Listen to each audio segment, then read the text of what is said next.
Good afternoon, everybody. Good afternoon. I apologize for my tardiness. We had some technical difficulties, as you could see, but I think we are ready to rock, so let's get to it. I'll begin this week with some scheduling announcements for President Trump's very busy week ahead. Tomorrow, President Trump will host his 9th cabinet meeting of the year alongside his incredible cabinet, who continue to deliver for the American people at a record pace.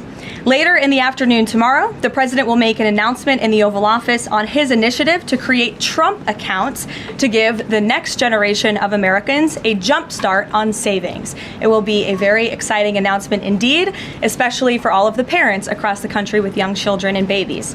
On Thursday, President Trump will host the presidents of the Republic of Rwanda and the Democratic Republic of Congo to sign the historic peace and economic agreement that he brokered. On Thursday night, the President and the First Lady will celebrate one of America's greatest traditions, the lighting of the national Christmas tree on the Ellipse. And on Friday, President Trump will attend the FIFA World Cup final draw at the Kennedy Center. You all will be seeing and hearing from the President every day this week, so you have me today, and then he will take on the rest of the week himself. Next, I would like to address the horrific tragedy that took place in our nation's capital last week. A foreign terrorist that the Biden administration failed to properly vet ambushed 2 members of the West Virginia National Guard who were honorably serving here to keep the residents and visitors of Washington, D.C. safe. U.S. Air Force Staff Sergeant Andrew Wolf was severely wounded in the attack and remains hospitalized while he continues to fight for his life. Tragically, U.S. Army Specialist Sarah Beckstrom died of her wounds. She was just 20 years old. President Trump and the entire White House are praying for Andrew's full recovery at the request of his parents and their personal phone call with the president over the weekend. And we are keeping Sarah's family and friends in our prayers during this unimaginably difficult time. Sarah and Andrew represent the very best of America. 2 young patriots who were willing to put on the uniform and risk their lives in defense of their fellow Americans.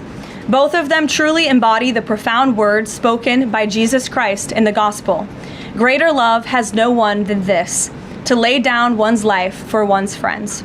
Sarah and Andrew are heroes, and we will never forget their sacrifice. That means ensuring the monster responsible for this atrocity is prosecuted to the fullest extent of the law and faces the most severe punishment possible.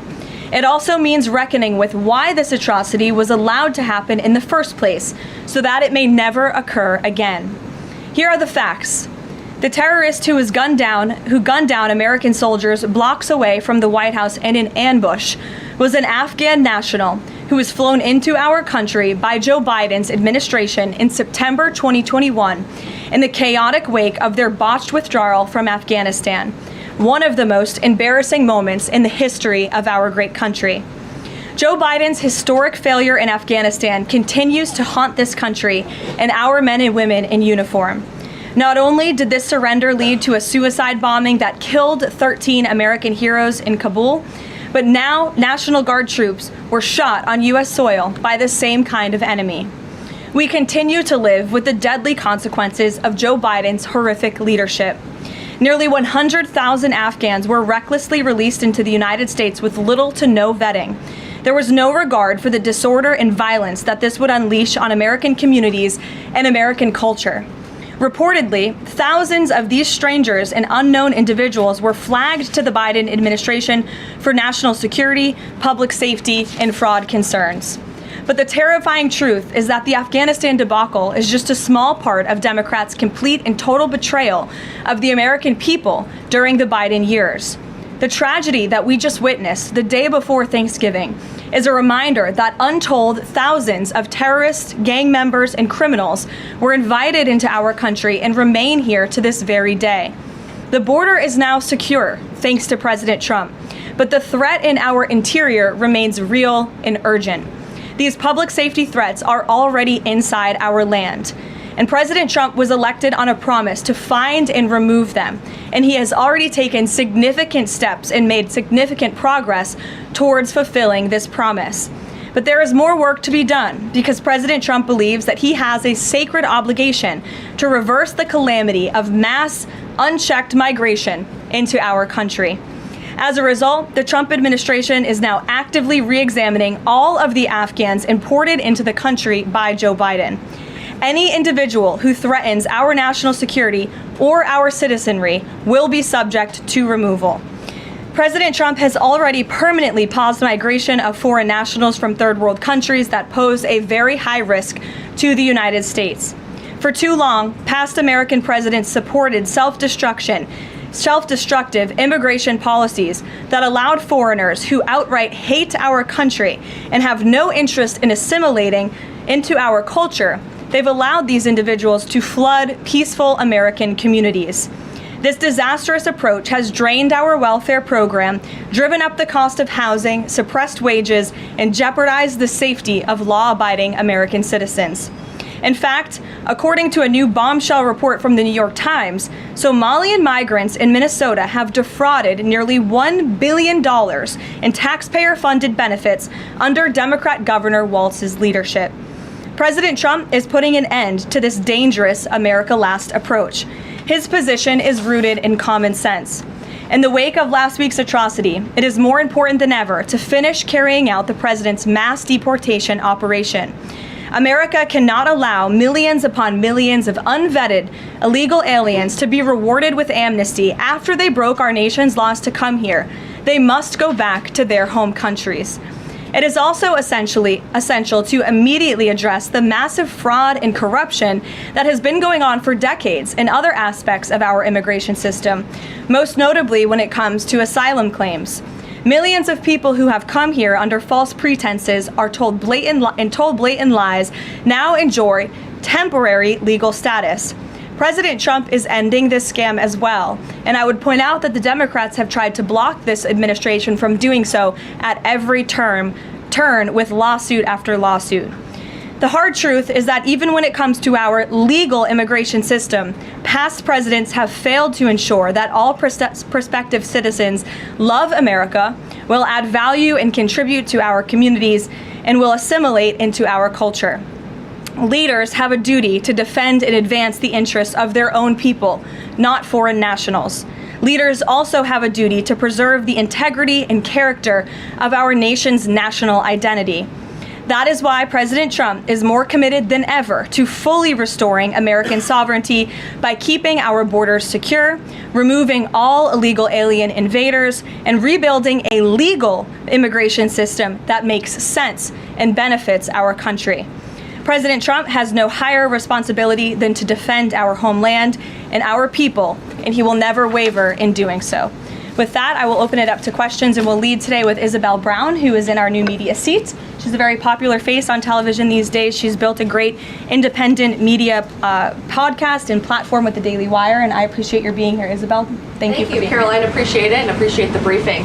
Many Americans, in light of these recent events that you just mentioned, are starting to say that we are being invaded as a country, culturally and logistically, when it comes to immigration. And we know that immigration without assimilation is indeed invasion. So given the recent remarks from Vice President Vance on a college campus about dramatically reducing legal immigration to address some of this crisis, and President Trump's Truth Social post last week about individuals who may be non-compatible with Western civilization, are there any conversations happening or plans being made behind the scenes for the administration to implement at least a temporary immigration moratorium, for example, in light of what the American people might be calling for? So, Isabel, it's a great question, and I think I spoke a little bit to the heart of your question in my opener there. I would add that the Trump administration has done more to limit migration, both illegal and legal, than any administration in history. And I'll just walk you through some of the actions that we have taken thus far. Number one, the Trump administration issued a travel ban for 19 countries, including Afghanistan, special immigrant visas, which is a legal pathway to get here, which we know many Afghans have utilized to come into the country, have now been paused since the tragic shooting last week. Refugee admissions were suspended for Afghans from this administration on day one, and refugee admissions into the country right now are essentially at zero, with the exception of Afrikaners fleeing persecution in South Africa.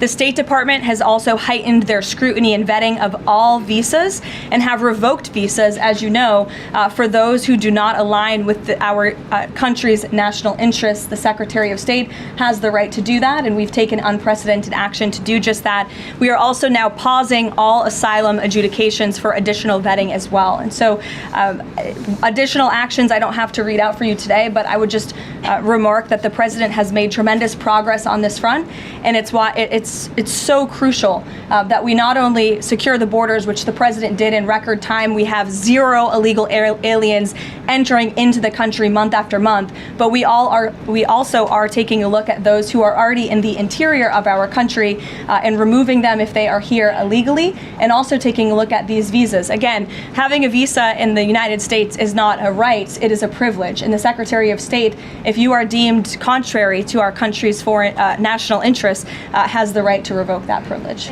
Thank you. Gabe. Thank you, Caroline.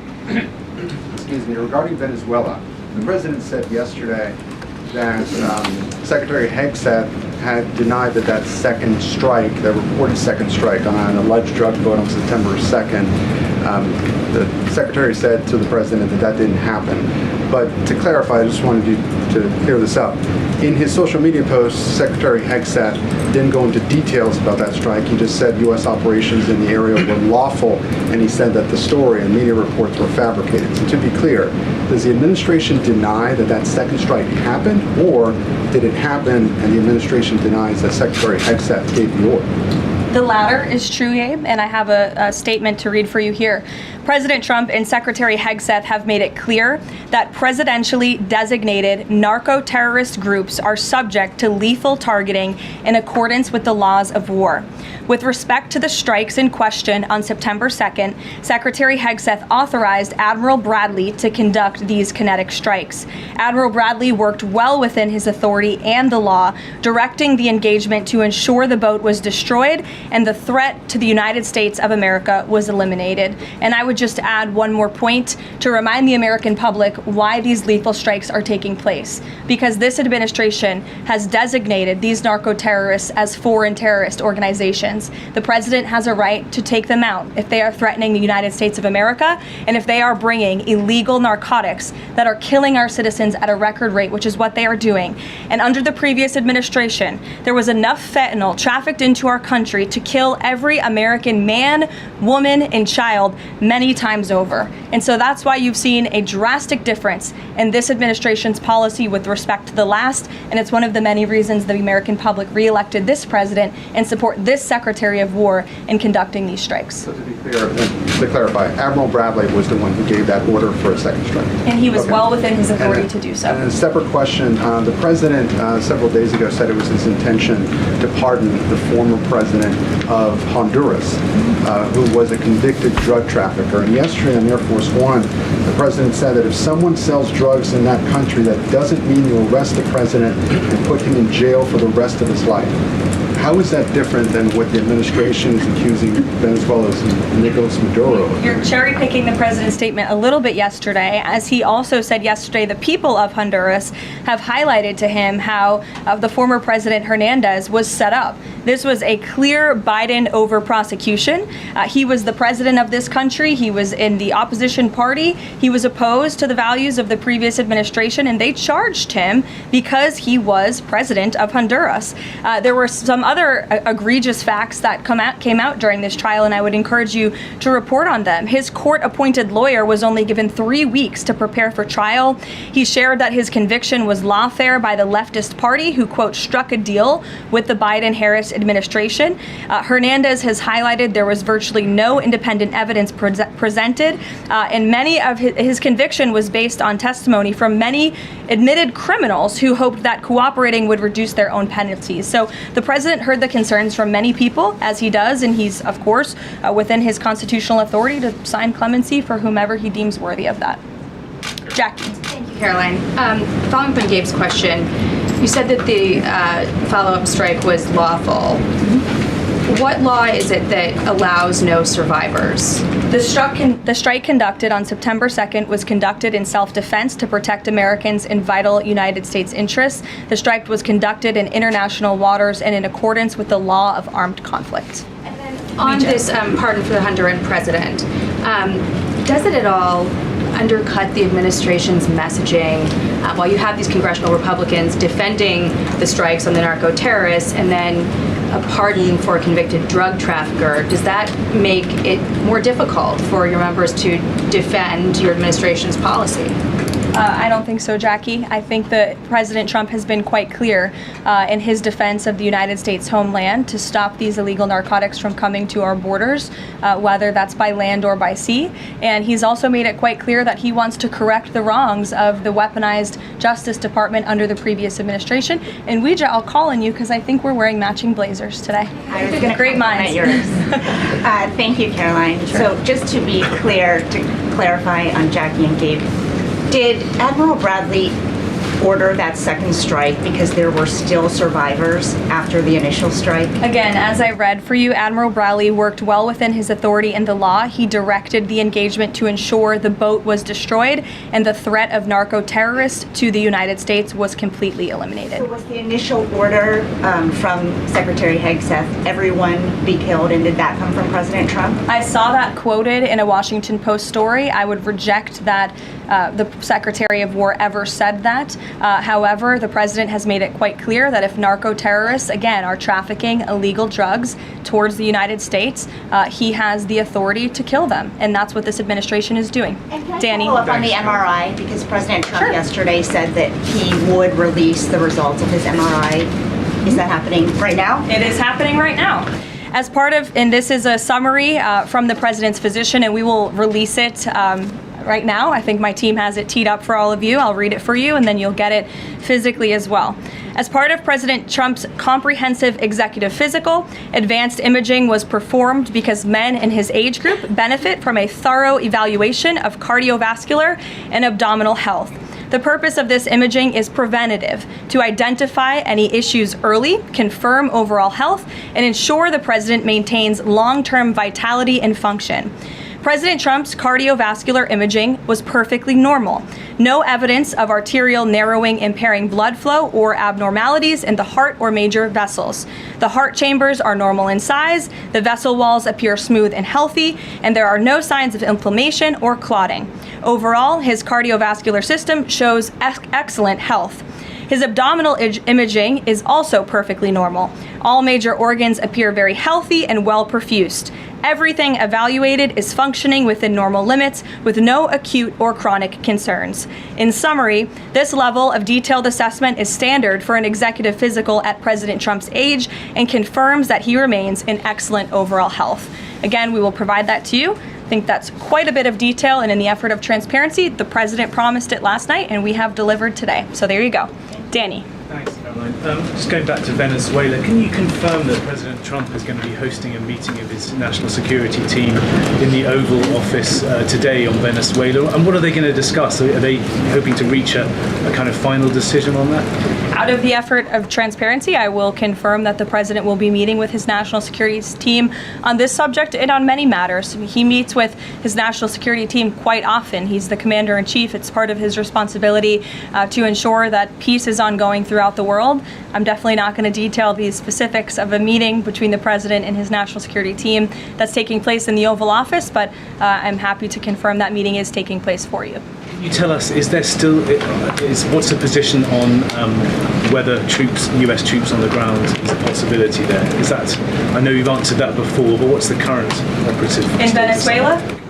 I think my previous answer stands. There's many options at the president's disposal that are on the table, and I'll let him speak on those. Ed. Thanks, Caroline. The U.S. announced a trade framework deal with the United Kingdom on pharmaceuticals, where they will pay 25% more, and the savings theoretically will go back to American consumers. What guarantees are in that savings will in fact go back to the American consumer and not be sucked up by the company? I'm going to be honest with you, Ed. I'll get you the answer to that question after the briefing. So the American Rescue Plan, so funded a number of universal income. Kush will get you that answer, right, Kush? My trade guy over here. The American Rescue Plan funded a number of universal basic income programs. Now Cook County, Illinois is extending that program into 2026 with $7.5 million of taxpayer money. What does the White House think about that? I'll also get you an answer on that after the briefing. Ed. 2 for 2. Go ahead. Sure. And then in the interest of transparency, does the White House support releasing the Department of Defense's video of those September 2nd strikes on those military boats? And also, separate topic on presidential pardon power. Why did the president commute the sentence of David Gentile recently? He was a private equity executive. He served 12 days out of a 7-year sentence. Prosecutors said he defrauded $1.6 billion with thousands of victims, including veterans, farmers, teachers. Why was he pardoned? To your first question, that's definitely not a decision for me to make. I would defer you to the Department of War. It's also probably a decision for the president himself to make. As for your second question with respect to that pardon, he issued a commutation for Mr. Gentile, who's the former CEO and co-founder of GBP Capital Holdings. Unlike similar companies, GBP paid regular annualized distributions to its investors. In 2015, GBP disclosed to investors the possibility of using investor capital to pay some of these distributions rather than funding them from current operations. Even though this was disclosed to investors, the Biden Department of Justice claimed it was a Ponzi scheme. This claim was profoundly undercut by the fact that GBP had explicitly told investors what would happen. At trial, the government was unable to tie any supposedly fraudulent representations to Mr. Gentile. In short, again, this is another example that has been brought to the president's attention of a weaponization of justice from the previous administration, and therefore he signed this commutation. Statements, though, say that these people were defrauded. I just read you a very detailed summary of why the commutation was made. Sure. In the middle with the red tie. Thank you, Caroline. Okay, Andrew, go ahead, and then In you. wake of Congresswoman Marjorie Taylor Go ahead Greene's after. early resignation, reports last week indicated that other House Republicans might consider doing the same. Does the president have any concerns in light of those reports about other House Republicans potentially leaving early, as well as the other announced retirements that we saw in the last couple of days? Look, I think the president maintains very good relationships with the vast majority, maybe with the exception of one or two. I think many in this room know who I'm referring to. Very good relationships with members of Capitol Hill within the Republican Party. And the president clearly is the unequivocal leader of the Republican Party. I think it was a recent CNN poll that actually showed that more than 90% of Republicans continue to support President Trump as the leader. So he maintains very good relations, as does his entire team here at the White House. And of course, we have a very slim margin in the House, and the president wants that to continue. Andrew, go ahead. I've got two for you. Sure. First, on the Venezuela strike, you said that second strike was in full accordance with the law of armed conflict, but the Navy's own manual of law of war says that specifically firing on survivors from a wrecked vessel is an example of a war crime that's forbidden under U.S. law and the law of armed conflict. So how was that second strike in following law of armed conflict, and then second on immigration? Again, Andrew, I would reiterate to you the strike was conducted in international waters and in accordance with the law of armed conflict. And since somebody asked about Congress, and it's sort of related to Venezuela, I also want to add that Secretary Hegseth spoke with members of Congress who may have expressed some concerns over the weekend. And there have also been 13 bipartisan briefings to Congress on the Venezuelan strikes. There have been a number of document reviews for members of Congress to review the classified DOJ Office of Legal Counsel opinion and other related documents. 29 senators and 92 representatives have reviewed those documents, which is about 2/3 of those are Democrat members, and they have been made available to all 100 senators, all 435 members of the House, and to general counsels of the relevant committees on a bipartisan basis for their review. On immigration, during your topper, you said, and I quote, "Leaders also have a duty to preserve the integrity and character of our nation's national identity." Can you explain what you mean by our nation's national identity and integrity and character, and how would refugees, people coming from war-torn places who are seeking a safe haven in America, like many of our forebears in this room, not add to our nation's integrity and character of our national identity? I'll tell you what does not add to our nation's character and integrity is refugees who come here under the alleged plight of asylum and fleeing persecution, and then come to the United States to abuse our system and rip off American taxpayers. And as I pointed out, the New York Times, to their credit, it was about 6 months too late, but they did write about how Somali immigrants in Minnesota have been ripping off American taxpayers. In fact, 86 people have been charged in a rampant and widespread fraud scheme spanning multiple programs in Minnesota. Of those 86, 78 of those people are Somali, 91% of them charged. So far, 59 of those people have been convicted for their roles in fraud plots that have stolen $1 billion from taxpayers. In one scheme, and this is egregious, a nonprofit and its affiliates with these Somali migrants claimed to have fed tens of thousands of American children during the pandemic. They were reimbursed for those meals by taxpayers. However, federal prosecutors found that almost all of those meals were never even delivered to hungry children. In fact, those organizations' leaders spent the money on houses, luxury cars, and real estate in Turkey and Kenya. Another scheme involved hundreds of organizations who were reimbursed for services that were supposed to help people at risk of homelessness. Once again, those services were never provided. All of this has happened under Democrat leadership in a Democrat-run state where these refugees, these migrants are coming to the United States. They are abusing our system. They are draining our resources that should be going to law-abiding, taxpayer-funded, tax-paying Americans. And this president is not going to put up with it anymore. Rachel. Thank you, Karoline. Just to follow back up on the Washington Post reporting, so much of the concern from Democrats and Republicans is focused on the survivors. Why won't the administration either confirm or deny or reveal whether or not there were survivors after that initial first strike? And what imminent threat would two survivors pose who were clinging presumably to the wreckage of that boat? Again, as I said, I think you guys are sort of not listening fully to the statement I've provided. Admiral Bradley worked well within his authority and the law, directing the engagement to ensure the boat was totally destroyed and the threat to the narco-terrorists to the United States was eliminated. And for any further questions about his thinking, I would defer you to the Department of War. I obviously wasn't in the room for these trials. Just to follow up, Caroline, just on the administration's policy when it comes to survivors, was there a change in policy after this strike on September 2nd? The Washington Post is reporting that these two survivors were killed after a second strike, but then in October, two people were rescued and returned to Colombia and Ecuador. So was there a decision that was made to handle survivors differently after these strikes? Not to my knowledge, no. Steve. The president confirmed that he spoke to the Venezuelan leader.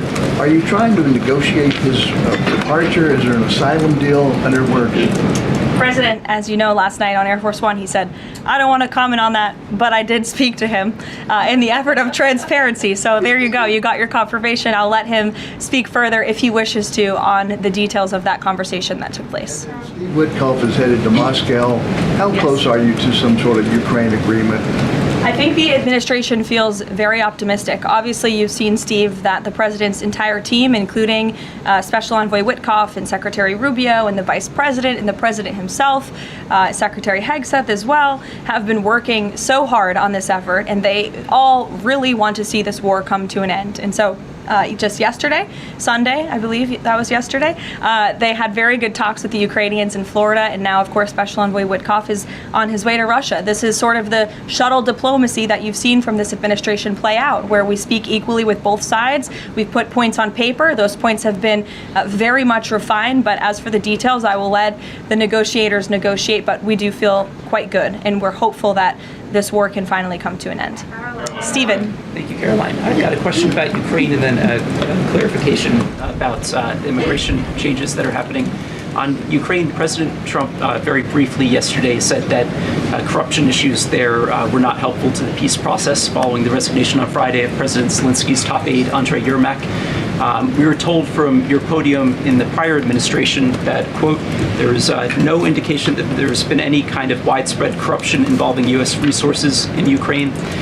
What is the Trump administration's view of corruption issues in the wake of Yermak's resignation, and how is that impacting peace talks? Well, look, I think the president has made it quite clear, as he said last night, corruption is never helpful. And he does not want to see American tax dollars taken advantage of, which is why he has stopped the endless checks that were being written by the previous administration to fund this war.